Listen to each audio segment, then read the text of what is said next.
మన రాశిలో ఏమన్నా ఉంది ఈ ఇయర్ అంతా? హనుమాన్ అని ఈ టెంపుల్ దగ్గరికి వెళ్ళాలి, ఇంకా సింధూరం పెట్టుకోవాలని అని అంటారు. ఉంది. అయితే విను, హనుమాను మొత్తం సింధూరం అంతే బాడీకి ఎందుకు పూసుకుంటాడు? సీత పెట్టుకుంటే హనుమాన్ అడుగుతున్నాడు, అమ్మ కాకట సింధూరం ఎందుకు పెట్టుకున్నావు అని అడుగుతాడు.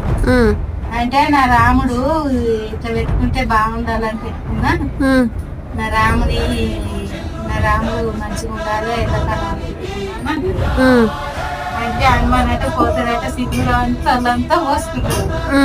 వాళ్ళంటే ఎందుకు పూసుకున్నా అంటే నా రాముడు ఎల్లకాలం మంచిగా ఉండాలని పూసుకున్నాడు అని చెప్పొస్తుంది. చెప్పింది రైటే.